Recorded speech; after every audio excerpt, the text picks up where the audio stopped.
Good morning students. Definition number 4 करेंगे linear transformation की। इसमें क्या है, सेम रेंज जो हम करते आए हैं +1 से। रेंज क्या होती है, अगर हम ले रहे हैं x और y, ठीक है, x टेंस टू y, मतलब कोई फंक्शन है f of x tends to is equals to y, ठीक है। ये जितनी भी y आते हैं x फिल करने पे, वैल्यूज़ ऑफ x पे जितने भी y आते हैं उसको हम रेंज बोलते हैं। उसी तरह इसमें भी है बेटा, T X is equals to T V is equals to W है। तो ये v है जो इसको हम डोमेन बोलेंगे, और ये जो टी वी की वैल्यू w आ रही है इसको हम रेंज बोलेंगे। W1 W2 up to so on, जितनी भी वैल्यूज़ आएंगी टी वी भर के ट्रांसफॉर्म होंगी, जिस वैल्यू में वो सारी क्या होगी, रेंज होगी, ठीक है। तो कहते हैं रेंज क्या है, सब T V such that v belongs to V. तो इसकी थ्योरम क्या है बताओ। कि कहते हैं अगर ये दो वेक्टर स्पेसेस है, ये एक लीनियर स्पेस है, तो प्रूव करो कि ये जो टी वी है वो सब स्पेस है ऑफ डब्ल्यू एफ। तो सब स्पेस प्रूव करने के लिए हमें क्या करना है, सब स्पेस प्रूव करने के लिए हमें करना है टी वी को वेक्टर स्पेस प्रूव करना है हमें, ठीक है। तो उसके लिए alpha x plus beta y, अगर एक्स कोमा वाई बिलोंग कर रहा है किसी वेक्टर स्पेस को, अगर ये भी चीज़ बिलोंग कर जाती है वेक्टर स्पेस को, थ्योरम है वेक्टर स्पेस की, थ्योरम नंबर 3 या 4 होगी, ठीक है। वो थ्योरम यहाँ पे अप्लाई करेंगे हम, कि हम पहले क्या करेंगे, टीवी को बिलोंग करवा लिया डब्ल्यू को, ठीक है। डब्ल्यू बिलोंग कर गया कि TV is equals to W है, तो डब्ल्यू बिलोंग कर गया डब्ल्यू को, range T belongs to W. अब दो हमने एलिमेंट ले लिए v1 और v2, जिसकी ट्रांसफॉर्मेशन w1 और w2 है। w1 w2 w के एलिमेंट है, तो अल्फ़ा v1 अल्फ़ा v2 जो है वो ट्रांसफॉर्म कर दिए हमने, तो ये आ गया दिस।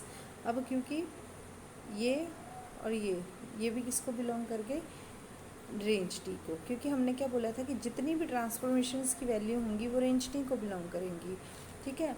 अब W1 W2 रेंज टी को बिलोंग कर रहे थे, अल्फ़ा W1 और बीटा W2 भी रेंज टी को बिलोंग कर गए। इट मीन्स कि ये क्या है, एक वेक्टर स्पेस है, देयरफॉर रेंज टी वेक्टर सब स्पेस आ जाएगा ऑफ WF का, ठीक है। ये है हमारा 8th थ्योरम। नेक्स्ट आगे नल स्पेस किसको बोलते हैं या कर्नल किसको बोलते हैं। कहते हैं if BF and WF are two vector spaces हैं and T such that V from W is a linear transformation, then the set of all those vectors in V whose image under T is 0, ठीक है। क्या है, जिसकी image T के अंदर क्या है, 0 है, उसको बोलते हैं नल स्पेस, ठीक है। मतलब अगर हम किसी वेक्टर स्पेस का एलिमेंट V लेके उसको ट्रांसफॉर्म करते हैं और वो ट्रांसफॉर्म करने के बाद 0 के इक्वल आ जाता है, तो उसको हम बोलेंगे नल स्पेस या कर्नल, ठीक है। अब ट्रांसफॉर्मेशन में इसमें क्या प्रूव करना है, prove that the null space of T is a subspace of we. पहले हमने किया था कि रेंज जो है सब स्पेस है डब्ल्यू की, पर अब यहाँ पे नल स्पेस किसकी आ जाएगी, वी की सबसेट आ जाएगा, ठीक है। अब null space of T is subset of V आ गया, ठीक है। दो एलिमेंट्स ले लिए हमने, TV1 और TV2, दोनों नल स्पेस के हैं, इसलिए दोनों 0 के इक्वल हैं। अगेन हम उसको अल्फ़ा में बिलोंग करवा के 0 के इक्वल कर देंगे, वो फिर से वही आ जाएगा, तो ये भी सब स्पेस को बिलोंग कर जाएगा। बहुत सिंपल है, ठीक है। तो if VF and WF, rank की डेफिनेशन क्या है, अगेन एक वेक्टर स्पेस है, ट्रांसफॉर्मेशन TV से W तक है, ये लीनियर ट्रांसफॉर्मेशन है। कहते हैं dimension of range space of T is called the rank of T। अब नंबर ऑफ़ कितने डिमेंशंस हैं, रेंज की कितनी नंबर ऑफ़ डिमेंशंस हैं, उसको हम रैंक बोलेंगे। रैंक को हम रो टी भी लिखते हैं। नेक्स्ट आ गया नलिटी किसको बोलते हैं, ठीक है। अब अगेन हम वही लिख देंगे कि वो transformation and dimension of null space of T is called nullity. Dimensions of range space क्या था, रैंक था, और रैंक की डिमेंशंस को रेंज की डिमेंशंस को हम बोलते थे रैंक, और नल स्पेस की, ये जो नल स्पेस हमने की है, जो नल स्पेस की जो डिमेंशंस होंगी उसको हम बोलेंगे नलिटी, ठीक है। नेक्स्ट है, कहते ये एक ट्रांसफॉर्मेशन है, suppose V is of dimension, prove that rank T plus nullity is equals to dimensions of V के होगा रैंक नलिटी थ्योरम और सिलिस्टर्स लॉ ऑफ नलिटी भी इसको बोलते हैं, इंपॉर्टेंट है एग्जामिनेशन पॉइंट ऑफ व्यू से, ठीक है। Since null space of T and T is a subspace of V F and V F is finite dimensional है, therefore N T is also finite dimensional है। कहते अगर since null space of T and T is a subspace of V F तो finite dimensional है, तो finite है तो उसको पी के इक्वल ले लेंगे और लेस देन पी ले लेंगे। Nullity T is equal to P के इक्वल ले लिया हमने। N T has basis having P elements, तो एक बेसिस ले लिया हमने जिसके एन तक एलिमेंट्स पी तक एलिमेंट्स है, तो टी वन अप टू सोन T V P is equal to zero हो जाएगा, क्योंकि ये हम नलिटी की बात कर रहे हैं इसलिए ये सबको जीरो के इक्वल आएंगे। दूसरा वेक्टर स्पेस हमने ले लिया, इसको हम ले रहे हैं रेंज टी के इक्वल, तो इसको हम लीनियरली इंडिपेंडेंट और स्पैन प्रूव कर लेंगे। इंडिपेंडेंट एक सेट लिखा हमने, वो पी तक लिया था, ये पी प्लस वन से वी एन तक है, तो इसको हमने एक वेक्टर स्पेस का लीनियर कॉम्बिनेशन लिख लिया ट्रांसफॉर्मेशन का, फिर इसको सॉल्व किया। अब ये क्या है, this is equals to zero है, इट मीन्स ये भी नलिटी को बिलोंग कर जाएगा, तो अब this also belongs to nullity, तो वी बिलोंग कर गया नलिटी को, ठीक है। तो V belong N T can be written as linear combination of the, इसको फिर से लीनियर कम्बिनेशन में लिख लिया, v is equals to this, तो ये दोनों आपस में इक्वल आ गई, ठीक है। इसको इधर ले आए तो अब ये सारे के सारे एलिमेंट इक्वल्स टू ज़ीरो है, क्यों? क्योंकि b1 एक बेसिस है जो कि लीनियरली इंडिपेंडेंट होता है, इसलिए ये भी क्या आ जाएगा, लीनियरली इंडिपेंडेंट आ गया। अब इसको एक स्पैन प्रूफ करना है, तो इसके लिए हमने y is equals to T X के ले लिया, x बिलोंग कर रहा है v को, b2 is a basis set of v। अब x इज इक्वल्स टू हमने ले लिया ये लीनियर कम्बिनेशन जो हमने पहले लिया था, T X is equals to this आ गया, टी एक्स की वैल्यू हमने y ली है, तो ये इसको हमने खोला, अल्फ़ा बाहर आ गया, T V one, alpha two बाहर आ गया, टी वी टू, तो इसको इस तरह से सारा का सारा हमने खोल दिया। अब ये क्या है, नलिटी को बिलोंग कर रहे हैं सारे, ठीक है, तो वो क्या हो जाएंगे, जीरो हो जाएंगे, और v प्लस वन से लेके ये रेंज को बिलोंग कर रहे हैं, तो ये जीरो नहीं होंगे, तो ये जीरो हो जाएंगे, तो ये बच जाएंगे। y is the linear combination of element of v3, therefore set b3 span the range t, तो b3 is the basis for rt having n minus P elements, तो डिमेंशंस ऑफ rt कितनी, n minus P हैं, rt rank t जो है वो आ गया n minus, nullity के p elements थे तो नलिटी आ गया, तो ये इधर आके प्लस हो गया, तो which is equals to n, तो n कितनी है, डिमेंशंस ऑफ v के इक्वल है, हंस द थ्योरम प्रूव्ड। ठीक है बेटा, ये एक बार थ्योरम देख लेना, बहुत सिंपल है। लेट एक ट्रांसफॉर्मेशन अगेन हमने ले ली, v to w be a linear transformation. अब ये किसको हम डिनोट कर रहे हैं, डिमेंशंस ऑफ रेंज t, ठीक है, नल रैंक, ठीक है, कहते हैं वो लेस देन होता है डिमेंशन ऑफ v और w, या इक्वल होगा या लेस होगा, तो इसकी n ले लेते हैं और इसकी m ले लेते हैं, तो विच इज़ इक्वल्स टू सब स्पेस ऑफ w, डिमेंशंस इसकी लेस ले ली हमने m से, ठीक है, तो n प्लस वन ले ली, tv1 tv2 up to so on tvn plus 1, then set of image is also ld, this is linearly dependent set, so that rt can not have n plus 1 linearly independent set vector, तो इसकी less होगी।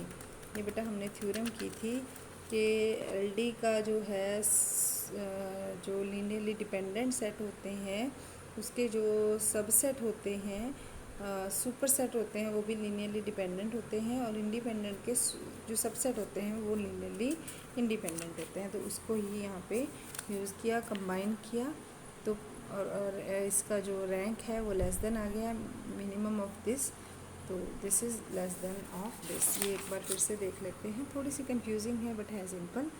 Dimensions of V N ले ली, dimension of W M ले ली। अब range T जो हमने ली थी वो सबस्पेस ऑफ W का लिया हमने, हमें पता है कि ये सबस्पेस होता है, ये हमने थ्योरम में कर लिया। अगर ये इसका सबस्पेस है, इट मीन्स जो हमने वेक्टर स्पेस में थ्योरम की थी कि कोई सबस्पेस है उसकी डिमेंशन उसकी सबस्पेस से लेस देन इक्वल टू होती है, तो ये हमने यहाँ पे कर लिया। अब लेट कहते हैं set of n plus one vectors का इन RT हमने बिलोंग कर लिया, ये V को बिलोंग कर गए, तो ये VI को बिलोंग कर गए। अब n plus one linearly dependent set है, ठीक है, image is also linearly dependent होगी, ये हमने थ्योरम में किया था अभी, ठीक है, तो इसकी इमेज के आगे लीनियरली डिपेंडेंट आ गई। So that R T can not have n+1 linearly independent vector. तो कहता है इसके n+1 लीनियरली इंडिपेंडेंट वेक्टर नहीं हो सकते, therefore dimensions of R T is less than n। Combine किया तो ये हमारा रिजल्ट आ गया। Invariant subspace, let T from V to V be a linearly linear transformation, let u be subspace of v, then u is said to be invariant under t if and only if for all u belongs to u tu belongs to u। ठीक है, इसी के under है तो u is a subspace of v की तब होगी if and only if tu belongs to u को belong करेगा तो। ठीक है,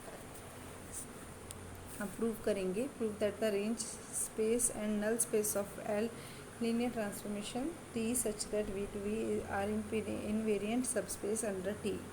ठीक है, इसमें क्या करेंगे, range of T R T, इसकी डेफिनेशन लिख ली। अब W बिलोंग कर रहा है आर टी को, तो W बिलोंग करेगा V को भी। ठीक है, क्योंकि आर टी क्या है, सब स्पेस है। ठीक है, अब यहाँ पे V है ना W की तरह, इसलिए ये V की ही आ जाएगी, तो टी W बिलोंग कर जाएगा आर टी को। So that W belong to RT and TW RT is invariant under T आ गया। Now नलिटी ले ली, ये भी इन्वेरियंट आ जाएगी अंडर T, दोनों को हमने प्रूव कर लिया सिमिलरली करके। ठीक है, अब इसकी हम एग्जांपल करेंगे, इसको भी हमने कैसे करना है, लास्ट एग्जांपल सेम ऐसे ही की थी, वेरीफाई करेंगे rank nullity theorem for this. ठीक है, अब B ले लिया हमने E1 E2 E3, ये हमने ले ली बेटा आइडेंटिटी एलिमेंट्स के 1 0 0 0 1 0 0 0 1। ठीक है, first we shall prove basis for range T. सबसे पहले हमने एक बेसिस लेना है, T E1 T E2, E1 E2 E3 लिया ना, अब टी E1 E2 E3 ले लिया। टी E1 1 0 0 है, टी 0 1 0 है, टी 0 0 1 है। अब इसकी वैल्यू हमें क्या दी हुई है, 2x।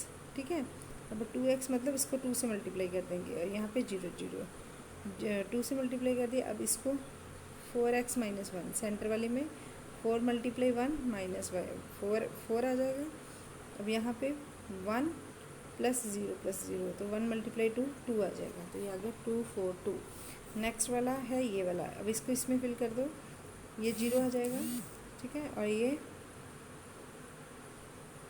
ये आ जाएगा x - 1 तो -1 आ जाएगा, ये आ जाएगा 2x, ये 0 हो गया, 3y 3 से मल्टीप्लाई हो जाएगा तो ये आ जाएगा 3। इसी तरह तीसरे वाले को भी सॉल्व करके T E1 T E2 T E3 की वैल्यू निकाल ली हमने, तो वो B1 में हमने फिल कर दी। ठीक है, जनरेट रेंज टी जो है जनरेट हो गई, तो इसको हमने एक मैट्रिक्स फॉर्म में लिख दिया 2 4 2 0 - 1 3, और इसका हमने रैंक फाइंड किया। तो रैंक फाइंड करने के बाद इसका रैंक क्या आ गया, 3। हमें पता है जितनी नॉन जीरो रोज़ होती हैं वो रैंक होता है, तो इसको नॉन जीरो रोज़ कितनी आ गई हैं, 3, तो इसका रैंक भी कितना आ गया, 3।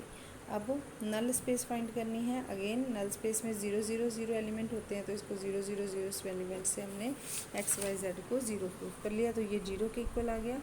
तो नलिटी की डिमेंशंस कितनी आ गई, 0, रेंज कितनी आ गई, 3, और इसकी भी डिमेंशंस 3 आ गई, तो वेरीफाई हो गया रेंज और नलिटी थ्योरम। इसी तरह से बेटा नेक्स्ट सम भी होंगे इसके। ठीक है, जो इम्पोर्टेंट था वो मैंने करवा दिया, बाकी भी सेम इसी तरह से हमने इसके सम जो हैं वो करने हैं। ठीक है, नेक्स्ट हम करेंगे बेटा अलजेब्रा ऑफ लीनियर ट्रांसफॉर्मेशन। ठीक है, इसमें वही जो हमने पहले लगाए हैं उसी तरह से हम इसको करेंगे। कहते हैं let V and W be a vector space over the field F and L V और W be the set of all linear transformation. इसमें क्या है, set of all linear transformation जो V और W के बीच में बन रही हैं उन सब के सेट को हम L V W बोलेंगे। We shall now check is also vector space over the same field. और इस थ्योरम को मैं नेक्स्ट वीडियो में भेजूँगी, वीडियो लंबी हो गई है।